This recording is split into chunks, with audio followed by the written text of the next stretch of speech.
Hi all, അസ്സലാമലൈക്കും. Welcome back to Silnas kitchen. ഇന്നത്തെ recipe ഭയങ്കര സോഫ്റ്റ് ആയിട്ടിരിക്കുന്ന നല്ല ടേസ്റ്റി ആയിട്ടുള്ള ഒരു അടിപൊളി ചപ്പാത്തിയുടെ റെസിപ്പിയാണ്. ഇതുപോലെയാണ് ചപ്പാത്തി തയ്യാറാക്കി എടുക്കുന്നതെങ്കിൽ നമുക്ക് എത്ര കഴിച്ചാലും മതി വരില്ല. അത്രയും നല്ല ടേസ്റ്റിയാണ്, അതുപോലെ തന്നെ നല്ല സോഫ്റ്റ് ആയിട്ടിരിക്കുന്നതാണ്. വൈകിട്ട് വരെ ഇരുന്നാലും ഇതുപോലെ തന്നെ നല്ല സോഫ്റ്റ് ആയിട്ടിരിക്കും. അപ്പോൾ ഇതെങ്ങനെയാണ് തയ്യാറാക്കിയെന്ന് അറിയാനായിട്ട് വീഡിയോ സ്കിപ്പ് ചെയ്യാതെ മുഴുവനായിട്ടൊന്ന് കണ്ടു നോക്കണേ. റെസിപ്പിയിലോട്ട് കടക്കുന്നതിന് മുമ്പായി സിൽനാസ് കിച്ചൺ ചാനൽ ആദ്യമായിട്ട് കാണുന്നവരാണെങ്കിൽ പ്ലീസ് ഒന്ന് സബ്സ്ക്രൈബ് ചെയ്തേക്കണേ.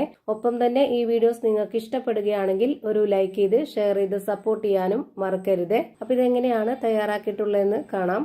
ഇതിനായി ഞാൻ ആദ്യം തന്നെ ബാക്കി വന്ന ചോറാണ് എടുത്തിട്ടുള്ളത്. ചൂട് ചോറായിരുന്നാലും കുഴപ്പമൊന്നുമില്ല, അതുപോലെ തന്നെ ഏത് അരിയുടെ ചോറ് വേണമെങ്കിലും എടുക്കാവുന്നതാണ്. ഞാനിവിടെ ഒരു മിക്സഡ് ജാർ എടുത്തിട്ട് അതിലേക്ക് 250 ml കപ്പിന്റെ അളവിൽ 1 കപ്പ് നിറയെ ഇട്ട് കൊടുക്കുന്നുണ്ട്. ഇനി ഇത് വെള്ളം ഒഴിച്ചിട്ട് വേണം അരച്ചെടുക്കാനായിട്ട്. അപ്പോൾ അതിനായിട്ട് ഇതേ കപ്പ് അളവിൽ തന്നെ 1 കപ്പ് നിറയെ വെള്ളം ഒഴിച്ചു കൊടുക്കുന്നുണ്ട്.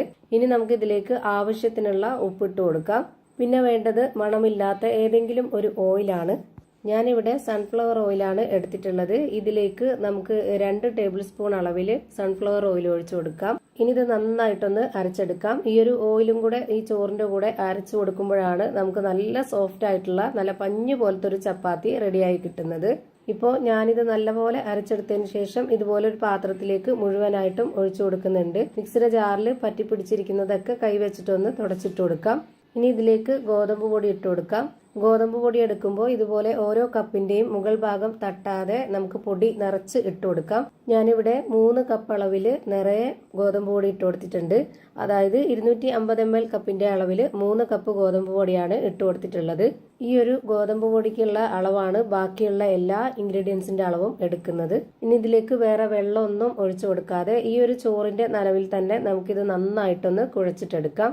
ആദ്യം ഇതുപോലെ നന്നായിട്ടൊന്ന് മിക്സ് ചെയ്ത് കൊടുക്കുക. നമ്മൾ ഇതിലേക്ക് ചോറ് അരച്ചു കൊടുക്കുമ്പോൾ തന്നെ ഉപ്പിട്ട് കൊടുത്തതുകൊണ്ട് ഇനി ഇതിലേക്ക് ഉപ്പിന്റെ ആവശ്യമില്ല. ഈ ഒരു മാവിനും കൂടെ കണക്കാക്കിയിട്ടാണ് ഉപ്പിട്ട് കൊടുത്തിട്ടുള്ളത്. ഇതുപോലെ ചോറ് വെച്ചിട്ട് തയ്യാറാക്കി എടുക്കുന്ന ഈ ഒരു ചപ്പാത്തിയുടെ മാവ് ഒരുപാട് അങ്ങ് ലൂസായി പോകരുത്, കുറച്ച് നല്ല ടൈറ്റ് ആയിട്ടിരിക്കണം. ഞാൻ ഈ മാവ് കുഴച്ചെടുക്കുമ്പോഴും അതുപോലെ തന്നെ ഇത് പരത്തുമ്പോഴൊക്കെ നിങ്ങൾക്ക് കാണുമ്പോൾ തന്നെ മനസ്സിലായിക്കോളും. ഞാനിപ്പോൾ ഇതിവിടെ ഈ ഒരു പാത്രത്തിൽ തന്നെ വെച്ചിട്ട് നന്നായിട്ട് കുഴച്ചെടുത്തിട്ടുണ്ട്. നിങ്ങൾക്ക് വേണമെന്നുണ്ടെങ്കിൽ ഒരു കൗണ്ടർ ടോപ്പിലേക്കോ അല്ലാന്നുണ്ടെങ്കിൽ ഒരു പരന്ന പാത്രത്തിലേക്കോ വെച്ചിട്ട് ഇതുപോലെ നന്നായിട്ട് കുഴച്ചെടുക്കാവുന്നതാണ്. ഇനി നമ്മുടെ കയ്യിൽ കുറച്ച് ഓയിലൊന്ന് സ്പ്രെഡ് ആക്കിയതിന് ശേഷം ഇതിൽ നിന്ന് കുറച്ച് മാവ് എടുത്തിട്ട് ഈ ഒരു വലിപ്പത്തിൽ ഞാനിവിടെ ബോൾസ് ആക്കി എടുക്കുന്നുണ്ട്. ഓരോരുത്തർക്കും തയ്യാറാക്കി എടുക്കാൻ ഇഷ്ടമുള്ള ആ ഒരു വലിപ്പത്തിൽ തയ്യാറാക്കി എടുക്കാം. ഞാനിവിടെ എല്ലാ മാവും ഇതുപോലെ ഈ ഒരു വലിപ്പത്തിലാണ് തയ്യാറാക്കി എടുക്കുന്നത്. സാധാരണ നമ്മുടെ ചപ്പാത്തിയുടെ ഒക്കെ കറക്റ്റ് പരുവുണ്ടല്ലോ, അതിന് അത്രയും വലിപ്പത്തിൽ കിട്ടാനാണ് ഇങ്ങനെ ചെയ്തെടുത്തിട്ടുള്ളത്. ഇനി നമുക്ക് ഈ ഒരു ബോൾസ് എല്ലാം നന്നായിട്ടൊന്ന് പരത്തി എടുക്കണം. അതിനായിട്ട് ഞാനിവിടെ ഇതുപോലൊരു ബോർഡിലാണ് കുറച്ച് പൊടിയിട്ട് കൊടുത്തിട്ട് പരത്തി എടുക്കുന്നത്. ഈ ഒരു ബോർഡ് ഫുള്ളായിട്ടൊന്ന് പൊടിയിട്ട് കൊടുക്കുന്നുണ്ട്, അല്ലാന്നുണ്ടെങ്കിൽ നമ്മൾ പരത്തി എടുക്കുമ്പോൾ പൊടിയില്ലാത്ത ഭാഗത്ത് ഒട്ടിപ്പിടിച്ചിരിക്കും. ഇനി നമുക്കിത് നന്നായിട്ട് പരത്തിയെടുക്കാം. എത്രത്തോളം പരത്തിയെടുക്കാമോ അത്രയും നന്നായിട്ട് ഈ ഒരു മാവ് പരത്തിയെടുക്കുക. ഇതിനിപ്പോൾ കറക്റ്റ് ആകൃതിയും ഷേപ്പും ഒന്നും നോക്കുന്നില്ല, കാരണം ഞാനിത് പിന്നീട് കട്ട് ചെയ്തെടുക്കുന്നുണ്ട്. നമ്മൾ കടയിൽ നിന്നൊക്കെ മേടിക്കുന്ന റെഡിമെയ്ഡ് ചപ്പാത്തിയുടെ അതുപോലുള്ള കട്ടിയിലാണ് ഞാനിപ്പോൾ ഇത് തയ്യാറാക്കി എടുത്തിട്ടുള്ളത്. പക്ഷെ നമ്മുടെ മാവ് ചുട്ട് വരുമ്പോഴത്തേക്ക് കടയിൽ നിന്നൊക്കെ മേടിക്കുന്നതിനേക്കാളും നല്ല സോഫ്റ്റ് ആയിട്ടാണ് നമ്മളിത് തയ്യാറാക്കി എടുത്തിട്ടുള്ളത്. അത്രയും നൈസ് ആക്കിയിട്ടാണ് പരത്തി എടുത്തിട്ടുള്ളത് എന്നാണ് ഞാൻ ഉദ്ദേശിച്ചത്. ഇനി ഇതുപോലെ തന്നെ വീണ്ടും കുറച്ച് പൊടി ഇട്ട് കൊടുത്തതിന് ശേഷം ഒരു ബോൾസ് ഇതുപോലെ വെച്ച് കൊടുത്തിട്ട് കൈകൊണ്ട് ആദ്യം ഒന്ന് അമർത്തി കൊടുക്കുക. എന്നതിന് ശേഷം ഇതുപോലെ എത്രത്തോളം വലിച്ച് പരത്തിയെടുക്കാവോ അത്രയും നന്നായിട്ട് പരത്തിയെടുക്കണം.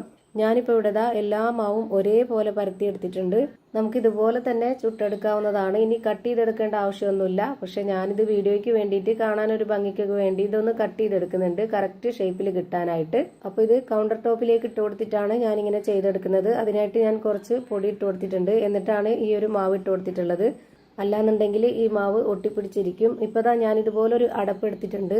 ഇതിന്റെ വക്ക് നല്ല മൂർച്ചയുള്ളതുകൊണ്ട് നമുക്ക് പെട്ടെന്ന് തന്നെ കട്ട് ചെയ്തെടുക്കാൻ പറ്റും. ഞാനിപ്പോൾ ഇത് ഇത്രയും വലിപ്പത്തിൽ കിട്ടാനാണ് ഈ ഒരു അടപ്പ് വെച്ചിട്ട് കട്ട് ചെയ്തെടുത്തിട്ടുള്ളത്. നിങ്ങൾക്ക് എത്ര വലിപ്പത്തിലാണോ വേണ്ടത് അതിനനുസരിച്ചുള്ള കറി ബോൾ കൊണ്ടോ അല്ലാന്നുണ്ടെങ്കിൽ ചോറ് കഴിക്കുന്ന പാത്രം കൊണ്ടോ എങ്ങനെ വേണമെങ്കിലും കട്ട് ചെയ്തെടുക്കാവുന്നതാണ്. കട്ട് ചെയ്തെടുത്തിട്ടുള്ള ഈ ഒരു ഭാഗം കളയേണ്ട ആവശ്യമില്ല.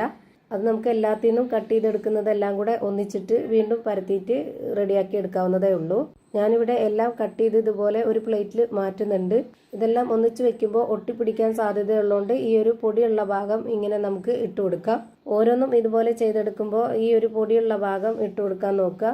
ഇനി ഇത് ചുട്ടെടുക്കാനായിട്ട് ഒരു പാൻ സ്റ്റൗവിലേക്ക് വെച്ച് ഫ്ലെയിം ഓണാക്കി കൊടുത്തിട്ടുണ്ട്. അതിലേക്ക് ഒരെണ്ണം ഇട്ട് കൊടുക്കാം. 1-2 സെക്കൻഡ് മാത്രം ഇങ്ങനെ ഇട്ട് കൊടുത്താൽ മതി. എന്നിട്ട് നമുക്കൊന്ന് തിരിച്ചിട്ട് കൊടുക്കാം. തിരിച്ചിട്ട് കൊടുത്തതിന് ശേഷം 1 സെക്കൻഡ് നേരം വെയിറ്റ് ചെയ്യുക. പിന്നെ വീണ്ടും ഒന്ന് തിരിച്ചിട്ട് കൊടുക്കുക.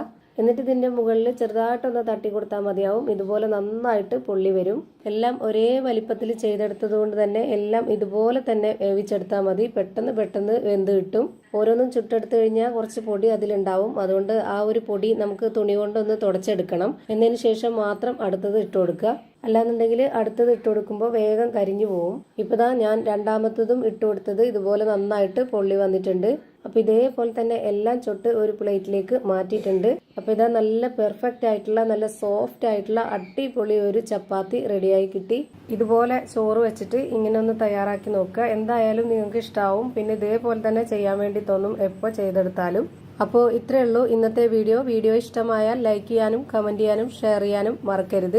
അതുപോലെ തന്നെ ഞാനിടുന്ന പുതിയ വീഡിയോസ് നോട്ടിഫിക്കേഷനായിട്ട് കിട്ടുന്നതിന് വേണ്ടി സബ്സ്ക്രൈബ് ചെയ്ത് ബെല്ലൈക്കൺ അമർത്തി അതിൽ ഓൾ എന്ന ഓപ്ഷൻ എനേബിൾ ചെയ്ത് കൊടുക്കാനും മറക്കരുത്. പുതിയൊരു വീഡിയോയുമായി വീണ്ടും വരും. Thank you for watching.